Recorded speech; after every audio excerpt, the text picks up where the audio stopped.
আপনারা জানেন বাঙালির শয়নে স্বপনে মননে চিন্তনে সদা কিন্তু রবীন্দ্রনাথ। তো রবীন্দ্রনাথকে ছাড়া বাঙালির যে আবেগ যে অনুভূতি সেটা কিন্তু সঠিকভাবে প্রস্ফুটিত হয় না বা প্রকাশিত হয় না।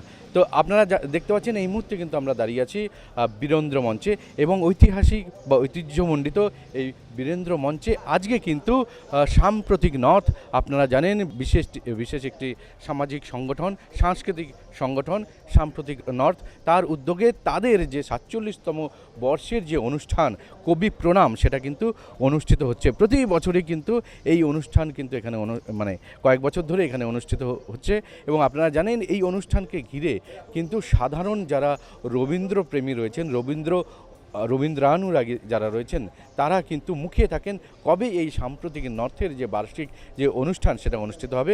তো আজকে সেই মহেন্দ্রক্ষণ আজকে সেই দিন এবং আপনারা দেখতে পাচ্ছেন ইতিমধ্যেই কিন্তু মানে যারা এখানে শ্রোতা রয়েছেন দর্শক রয়েছেন তারা কিন্তু ইতিমধ্যেই এখানে দলে দলে আসছেন এবং হল ঘর প্রায় পূর্ণ এবং যারা মানে শিল্পী রয়েছেন তারাও কিন্তু এখানে এসে উপস্থিত হচ্ছেন এবং আমরা অপেক্ষায় রয়েছি কখন এই অনুষ্ঠান শুরু হবে। চলুন আমরা আর অপেক্ষা না করে ভেতরে চলে যাই এবং দেখি কিভাবে এইবারে যে ৪৭তম বর্ষের যে অনুষ্ঠান অর্থাৎ কবি প্রণাম সেটা কিভাবে অনুষ্ঠিত হচ্ছে চলুন দেখে নিই। এখানে এসে উপস্থিত হয়েছেন সভাপতি অলোক বোস, সহসভাপতি বিশ্বনাথ দেওয়ান, সম্পাদক সুমিত পাল, যুগ্ম সহসম্পাদক গোপাল দাস এবং রঞ্জিত কুণ্ডু, কোষাধ্যক্ষ সমীর সরকার, ক্রিয়া সম্পাদক বিশাল ধর এবং উপদেষ্টা মণ্ডলীর সদস্য আশিস দত্ত, চঞ্চল দাস, সঞ্জীব ঘোষ এবং আমন্ত্রিত সদস্য তাপস ভট্টাচার্য, সুমিতা পাল এবং সমগ্র অনুষ্ঠানটি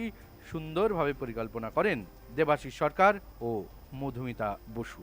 সঙ্গীত পরিবেশন করবেন তাদের মধ্যে রয়েছেন বিশিষ্ট রবীন্দ্রসঙ্গীত শিল্পী লোপামুদ্রা মিত্র, অগ্নিভ বন্দ্যোপাধ্যায়, মনোজ মুরলী নায়ার, সাথী পাল এবং স্বরূপ পাল, মনীষা মুরলী নায়ার।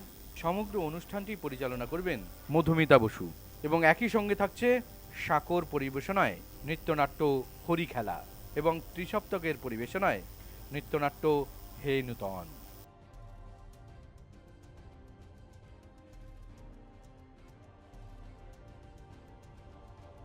প্রত্যেককে আমি অভিনন্দন জানাচ্ছি। এখানে সাম্প্রতিক নর্থের যারা উদ্যোক্তা যারা শিল্পীরা অনুষ্ঠান পরিবেশন করবেন প্রত্যেককে অভিনন্দন জানাচ্ছি এবং আজকের অনুষ্ঠানের সামগ্রিক সাফল্য কামনা করে আমি আমার বক্তব্য শেষ করছি। নমস্কার। এলাকার একটি অত্যন্ত সাংস্কৃতিক মনস্ক প্রতিষ্ঠান, আমি নিশ্চিতভাবে বলবো অরাজনৈতিক মঞ্চের মতন, যার জন্যে তারা গোটা বছর ধরে একটা সুস্থ চেতনা একটা সাংস্কৃতিক আবহ তৈরি করে থাকেন এবং সেই কারণেই ওনাদের ডাক যখন আসে চেষ্টা করি কিছুক্ষণের জন্য সেখানে আসতে। চতুর্দিকে হিংসার বাতাবরণে কবি প্রণাম মনে একটু শান্তি দিল, আর একটু বসে থাকতে পারলে ভালো হতো। যত ক্লাব আমাদের নর্থে স্পেশালি, সাউথেরটা বলতে পারবো না, প্রতিটা ক্লাবই এগুলো আয়োজন করেন সব সময়। এবার একটু ছেদ পড়েছিল, একটা অস্থিরতা ছিল বলে, কিন্তু সাম্প্রতিক নর্থ মতন সংস্থা আছে বলেই সেই জিনিসটার কন্টিনিউয়েশনটা চলছে।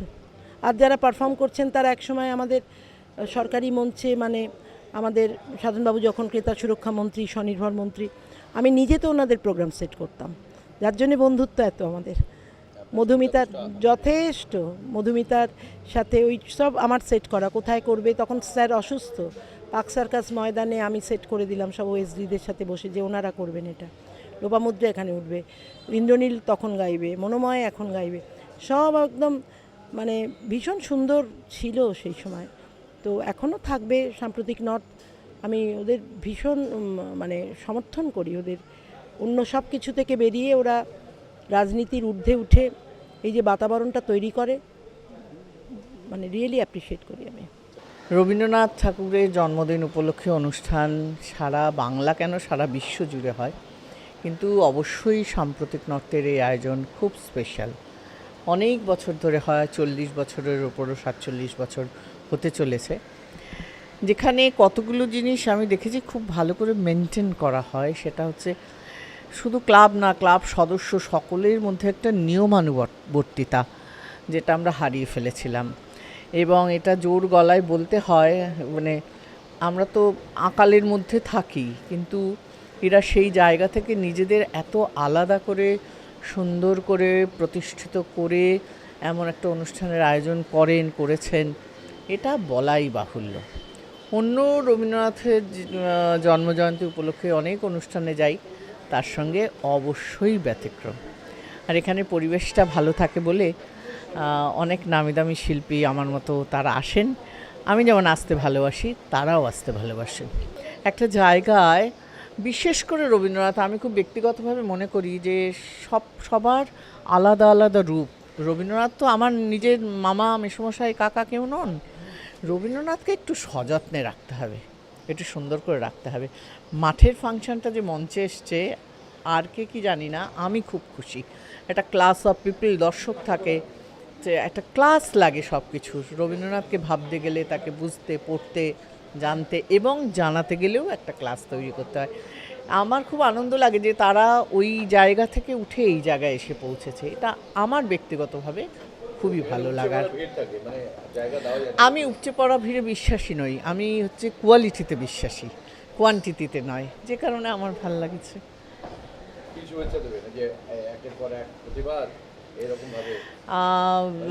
যিনি সুমিত আমার সঙ্গে যোগাযোগ এবং আমার ভাই দেবাশিস, যাদের জন্য আমার এখানেই যুক্ত হয়ে যাওয়াটা, শুভেচ্ছা মানে অফুরান শুভেচ্ছা। যতদিন বাঁচবো ততদিন থাকবো, কারণ এইভাবে একটা সংগঠনকে ধরে রাখা খুব কষ্টকর, খুব কষ্টকর।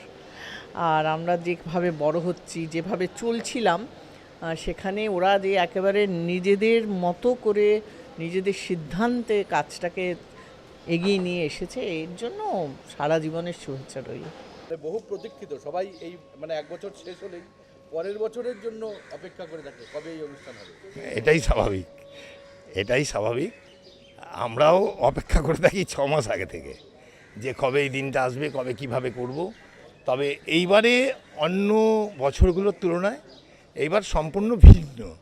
কারণ ভিন্ন এই কারণে, একটা আমাদের এই সংগঠনের যে 47তম বর্ষ, সেটা করতে গিয়ে আমরা প্রথমত তো ভেবেছিলাম করতে পারবো কি না। আমাদের হলটাল বুকিং ছিল, হলটা বুকিংই ছিল, কিন্তু এই আপনার নির্বাচন এইসব গেল, ভাবলাম কতটা সাকসেস করতে পারবো। কিন্তু সবথেকে আনন্দের বিষয় যে এবার মনে হয় বিগত বছরগুলো সবকে ছাপিয়ে আমরা আনন্দ করছি। প্রত্যেকবার আপনার রেকর্ড ব্রেক করেন, এবারও রেকর্ড। হ্যাঁ, এবার সবটা ছাপিয়ে করছি আর কি। আর সবথেকে বড় কথা, যেইটা না বললেই নয়, সাধারণ মানুষ যেভাবে আমাদেরকে সহযোগিতা করে, তার থেকেও বড় কথা যে মাথার উপরে দুটো বট বৃক্ষ আছে। সেটা হলো, আছেন বোধহয় আমাদের সঙ্গে, আছেন না, কোথায় চলে গেলেন, নেই বোধহয়, দেবাশিস সরকার এবং আমাদের অলোক বোস, এনারা আছেন। এটা হলো একটা বড় কথা। আর সম্পূর্ণ পরিকল্পনা। আর এই বছর সব কিছুর মধ্যেই একটা কষ্ট আছে, যেটা হলো আমাদের মানে বহু বছর পর আমাদের সঙ্গে এবছর থাকতে পারছেন, সে একটা অন্য প্রোগ্রাম নিয়ে বাইরে আছে, মৌলি দাশগুপ্ত। ফলে এবার আমরা তাকে ছাড়াই অনুষ্ঠান করছি, একটা কষ্ট আছে, কিন্তু হবে, চলছে, ভালোই হবে মোটামুটি। আর এবং আমরা দেখি যে শিল্পীরাও এখানে পারফর্ম করতে, তারাও মানে খুবই আগ্রহী থাকেন এবং তারা খুবই খুশি হন তাদের পারফরমেন্স। কিন্তু এটা বলবো আমাদের ওপরওয়ালার আশীর্বাদ, চোখে তাকে দেখতে না পেলেও, কিন্তু এটা যাই বলুন একটা আশীর্বাদ। কারণ তা না হলে এই আমাদের মতন একটা ছোট সংগঠন সারা বছর বিভিন্ন কর্মসূচির মধ্যে থেকে অনুষ্ঠান করি। আর সর্বোপরি আপনাদের প্রতিবারই বলি, আমরা কোনো রাজনৈতিক দলের সঙ্গে যুক্ত নই, এবং আমরা আমাদের নিজেরা যে করি, নিজেদের মেরুদণ্ড সোজা রেখে নিজেদের মেরুদণ্ডের উপরে ভর করেই করি। এটা সর্বোপরি। সাধারণ মানুষ প্রচণ্ডভাবে সহযোগিতা করে, তা না হলে এই ধরনের অনুষ্ঠান এত স্বতঃস্ফূর্তভাবে করা সম্ভব নয়। হ্যাঁ, নতুন কিচ্ছু বলার নয়। এই বললাম যেটা ও বলেছে, যে আমরা মানুষের ভালোবাসা আর সহযোগিতা, এইটা নিয়ে আমরা নিজেদের প্রচেষ্টাকে নিয়ে সম্পূর্ণ উজাড় করে চেষ্টা করি যে আমরা যেন খুব ভালোভাবে পারফর্ম করাতে পারি সকলে, আর সকলে স্বতঃস্ফূর্তভাবে এখানে আসেন, আনন্দ পান, এটাই আমাদের কাছে বড় পাওনা। এর থেকে বড় পাওনা কিছু নেই। সত্যিকারে বলতে কি, যেসব শিল্পীরা আসেন তারাও স্বতঃস্ফূর্তভাবে তারাও থাকেন। কেন আমার কাছে এখনও ফোন আসলো না, নিজেরা ফোন করেন। হ্যাঁ, যিনি সমগ্র ব্যাপারটা পরিচালনা করেন মধুমিতা দিকে আমরা বলি যে এই ফোন এসছে, সেইভাবে পরিকল্পনাও তৈরি করা হয়। আর অ্যাট দি সেম টাইম মানুষে এই কনসেপ্টটাকেও নিচ্ছেন। ফোনের পর ফোন, টিকিট নেই, অ্যাকোমোডেশন তো ছোট, কাকে বলবো যে এবার আর দাঁড়িয়ে কাউকে করতে পারবো না, সিটিং অ্যারেঞ্জমেন্ট ছাড়া দিইনি কাউকে টিকিট। এটাই স্বতঃস্ফূর্ত মানুষের ভালোবাসা আমরা পাই। রবীন্দ্রনাথ তো সবার, এবং এমন একটা মানুষ যার গানে কবিতায় আমরা সবাইকে এক করতে পারি। তা সেই জন্য রাজনৈতিক যাই পরিবর্তন হোক না কেন, আমরা একই থাকবো, একই সাথে থাকবো এবং চর্চা করে যাব সবাই মিলে, এবং আমাদের পরবর্তী প্রজন্মও ওনাকে নিয়েই থাকবেন। সুতরাং এখানে ভয় পাওয়ার কিছু নেই। ওই একই কথা বলবো যে দেবে আর নেবে, মিলাবে মিলিবে। তো এখানে দেওয়া নেওয়ার মিলন যেটা, সেটা তো কোনো রাজনৈতিক অরাজনৈতিক ব্যাপার নয়, সবটাই মানুষের সঙ্গে মানুষের মিলন। এই চিরন্তন সবসময় থাকবে। আর সাম্প্রতিক নর্থ সবসময় এইভাবে এগিয়ে যাক, এটাই শুভকামনা রইল।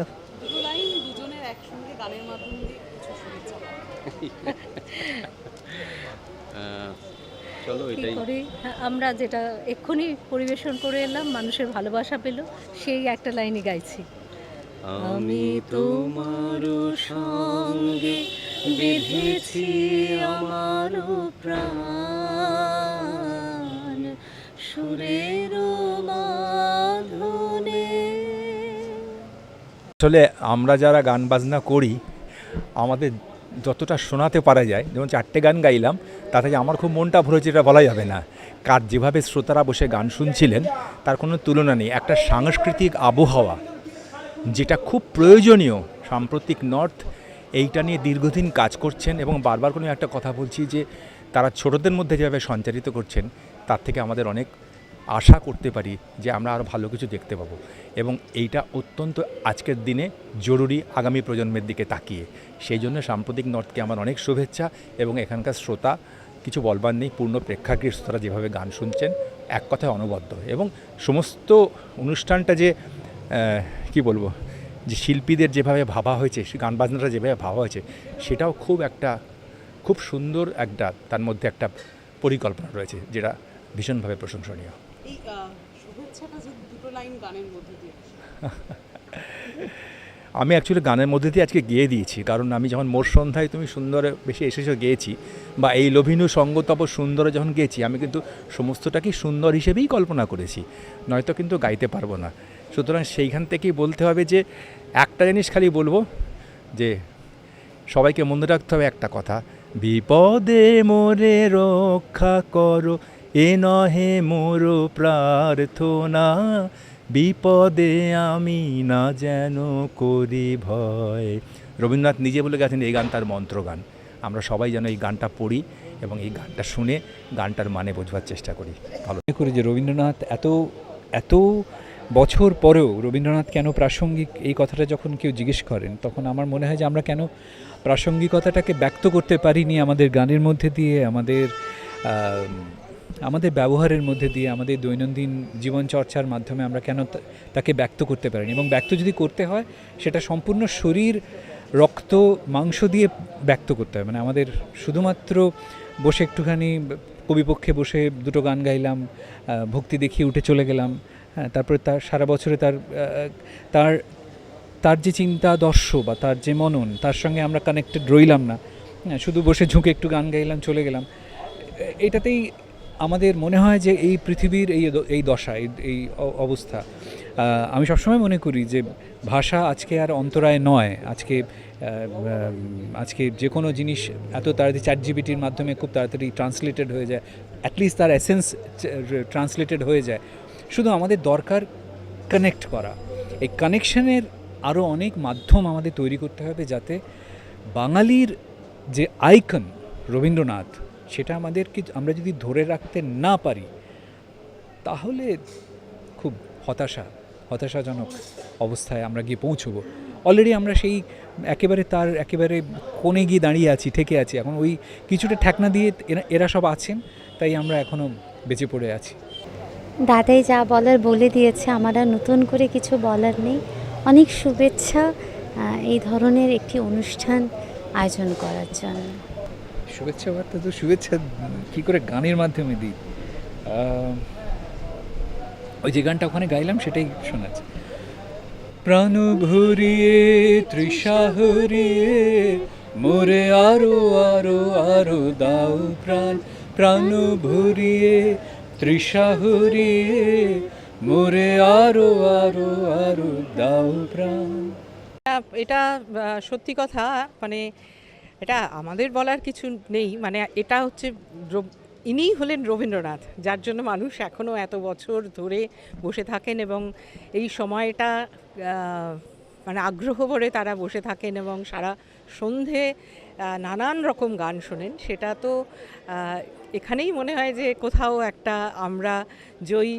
এবং এই রকম একজন, মানে রবীন্দ্রনাথ যে বাংলায় গান লিখেছিলেন সেটার জন্য, শুধু গান নয়, বাংলায় লিখেছিলেন মূলত, সেটার জন্য, এবং আমি যে বাংলায় গান গাই এটার জন্য নিজেকে ধন্য মনে হয়। আমার মনে হয় যে মানে সংস্কৃতির জায়গাটা রাজনৈতিক অরাজনৈতিক এই কথাটা না বলে আমরা মানে আমাদের ভালোবাসার জায়গাটাকে আঁকড়ে রাখি। কারণ এই রাজনৈতিক অরাজনৈতিক এই শব্দগুলো না আজকাল খুব কেমন একটা ক্লিশে হয়ে গেছে আমার কাছে। তা সেই কারণে আমার মনে হয় সবাই মিলে ভালোবেসে হই হই করে যে কাজ করব সেটা যদি মানুষের মনের কাছাকাছি হয় তাহলে জয়ী হোক। দুটো লাইন গানের মধ্যে দিয়ে শুভেচ্ছা বার্তা। আকাশ ভরা সূর্য তারা বিশ্ব ভরা প্রাণ, তাহারি মাঝখানে আমি পেয়েছি মোর স্থান। এটার জন্যই আমি ধন্য। সাম্প্রতিক নর্থের আজকের এই প্রোগ্রামে যেটা উপরই পাওয়া সেটা হচ্ছে শান্তিনিকেতন বেসড যেসব মানুষ, আইয়ারদের মতো ফ্যামিলি যারা এখানটাকে গুরুদেবের জায়গা বলে অন্যান্য রাজ্য থেকে এসে এখানের মানুষ হয়ে উঠেছেন। যিনি যখন বলেন যে জন্ম থেকে সহজপাঠ থেকে আর মৃত্যু অবধি চিরনিতনের দিল ডাক, সেই জায়গাকে কিভাবে মনস্তত্ত্বের জায়গায় রবীন্দ্রনাথ ঠাকুর আমাদের সকলের মধ্যে মিশে আছেন। আমরা প্রতিদিন কান্না, প্রতিদিন হাসি, সুখে দুঃখে রবি ঠাকুরের মধ্যেই বাঁচি। আর যে কোনো পরিস্থিতিতেই যে কোনো মানুষ রবি ঠাকুর প্রাসঙ্গিক হয়ে থাকেন সারা পৃথিবী জুড়ে। আমরা দেখতে পারি এই মানুষগুলোকে যারা শান্তিনিকেতনে বড় হয়েছেন এবং সারা পৃথিবীতে ছড়িয়ে আছেন। শান্তিনিকেতন একটা ইউনিভার্সিটি।